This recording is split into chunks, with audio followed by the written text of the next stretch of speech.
Pakistani Christians live in a country where most people believe the wars of Bush and Blair in Afghanistan and Iraq are an attack on Islam itself. This tiny Christian community is caught in the middle of the clash of civilizations, and the blasphemy laws, they say, are a sword hanging over their heads, an ever-present threat. Campaigners say the old law, which banned insulting any religion, wasn't problematic. But two laws from the 1980s are producing miscarriages of justice. One made insulting the Prophet Muhammad a capital offence. The other made defiling the Quran punishable by life imprisonment. The general level of intolerance has grown a lot in the last 2-3 years. And one reason may be this blasphemy law has brought about more intolerance. This law is so vague, it should be repealed altogether. But we get a lot of opposition from the conservative Islamic extremists. These laws are used to falsely accuse Muslims as well, stresses the Archbishop. It's just that as a community, Christians and other minorities are vulnerable in a way that Muslims aren't. We live in fear. We're among Muslims, so we avoid conflict with anyone who could take advantage and cast the accusation of blasphemy against us. We have to give way, even when we're in the right. The problem with the laws, say their critics, is that it's too easy for false allegations to be made. Here in Faisalabad last autumn, two elderly illiterate Christians, James and Bhutto Masih, were sentenced to 10 years in jail for blasphemy. Their lawyer, Khalil Tahir, has taken me to meet the families. Their problem started, they said, when James's daughter, who works as a maid for a Muslim family, was given a sack of rubbish to take home. They said to me, Nargis, you take these things, 2 broken bikes to fix, and give them to your kids. Some pieces of wood and some waste paper. They said it was rubbish, that I should burn. My dad was going to feed the animals in the fields and he burned the paper. Rumours spread, she said, that he'd burned pages from the Quran. It was their Muslim neighbours who stopped an angry crowd burning down their homes. Even so, she and other Christians fled. Her father and one of his friends were arrested. Khalil Tahir says a property dispute may be behind the accusation. He says none of the witnesses were local, and he can't imagine how they could have seen anything. He also believes the judge was intimidated by demonstrators. All this evidence is fictitious, frivolous and baseless. In Pakistan, you know, the fanatics can kill even to the judges. As we leave, he tells me that whenever there's an attack on Afghanistan or Iraq, there are repercussions for his community.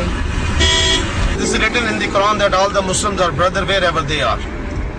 So they feel ourselves that we and Americans, and they just feel that Bush and Tony Blair are our relatives. Radical Muslim groups, he says, always agitate for a guilty verdict.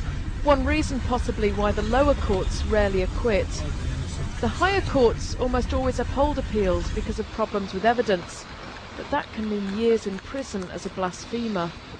Shahid Masih's also been accused of defiling the Quran. I got ill with weeping when my son was arrested, says his mother. Shahid was in prison before getting bail. He's now in hiding while he awaits his trial. They arrested me and started to beat me harshly at the police station. Then, when I was taken to jail, I was forced to do sanitary work, and every day when I got back to my cell in the evening, they beat me, the guards and the other prisoners. I was frightened I might be killed. Christians generally are a poor, marginalised community.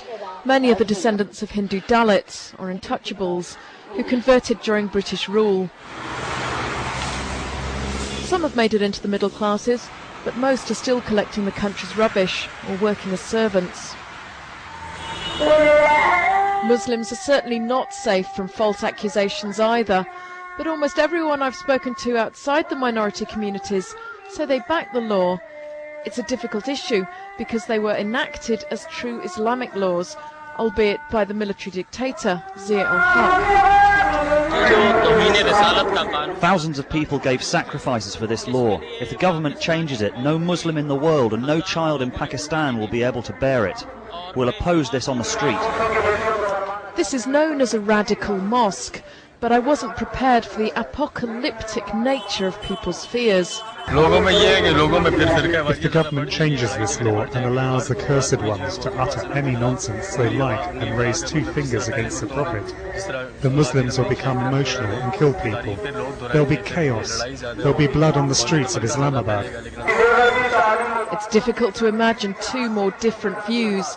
The blasphemy laws are God-given and prevent the intolerable offence of insult to the Prophet, or they're a major cause of injustice. Before Christmas, the government hinted it might change the law, but when I asked the Minister for Justice about this, he objected even to my question. This is direct interference into the internal affairs of my own country and state, which we don't like. We are an independent state, we are sovereign, and we don't do anything under any pressure.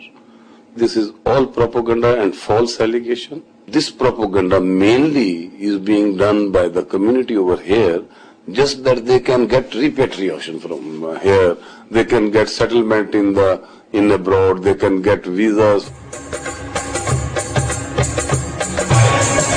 Christians and other minorities are counting on the government to change this law, but it's difficult to see anything happening soon. The government would have to be prepared to withstand major protests from radical Muslim groups. And they'd need to convince the majority population that they weren't just giving a freedom to blaspheme.